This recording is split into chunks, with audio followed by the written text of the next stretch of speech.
അഖിലേന്ത്യാ ആദിവാസി മഹാസഭയുടെ കാസർഗോഡ് ജില്ലാതല പ്രവർത്തക കൺവെൻഷൻ കാഞ്ഞങ്ങാട് വെച്ച് നടത്തി. കേരള നിയമസഭ deputy speaker Chittayam Gopakumar convention ഉദ്ഘാടനം ചെയ്തു. This news sponsored by Emmanuel silks, Kanhangad, Kannur and Thrissur. ആദിവാസി മേഖലയിലെ തൊഴിലില്ലായ്മയ്ക്ക് അടിയന്തര പരിഹാരമുണ്ടാകണമെന്ന് കേരള നിയമസഭ ഡെപ്യൂട്ടി സ്പീക്കർ ചിറ്റിയം ഗോപകുമാർ പറഞ്ഞു.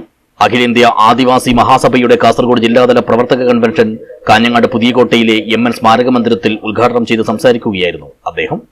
ആദിവാസി മേഖലയിലെ അടിസ്ഥാനപരമായ പ്രശ്നങ്ങൾക്ക് കുറേയേറെ പരിഹാരം കണ്ടെത്തിയെങ്കിലും തൊഴിലില്ലായ്മയ്ക്ക് ശാശ്വത പരിഹാരം ഉണ്ടായിട്ടില്ല. അഭ്യസ്ത വിദ്യരായ നിരവധി ചെറുപ്പക്കാർ ഇപ്പോഴും തൊഴിലില്ലാതെ കഴിയുന്നു.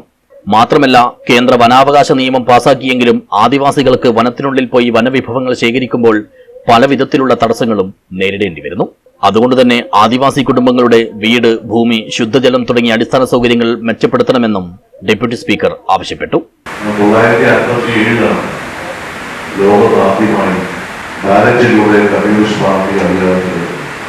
അന്ന് മുതൽ 2025 ഒക്ടോബർ മാസം 14 തീയതി നമ്മളിവിടെ ഒത്തുചേരുകയും വിഷയങ്ങളിലേക്ക് പരിശോധിക്കുന്നു. സംസ്ഥാന ജലവിഭാഗങ്ങളുടെ മുന്നേറ്റത്തിന് തുടക്കം കുറിച്ചുള്ള ഒരുപാട് മാറ്റങ്ങൾ നമ്മൾ കാണുകയുണ്ടായി.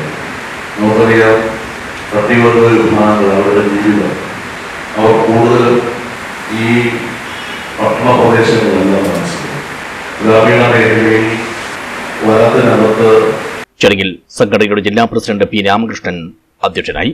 സംസ്ഥാന പ്രസിഡന്റ് M. വിജയലക്ഷ്മി, സംസ്ഥാന vice president A. Gopalan, BKV സംസ്ഥാന general secretary advocate Govindan Pallikkappil, general secretary Krishnan, CPI ജില്ലാ സെക്രട്ടറി CP ബാബു, AIDRM ജില്ലാ സെക്രട്ടറി K. സുന്ദരൻ എന്നിവർ സംസാരിച്ചു.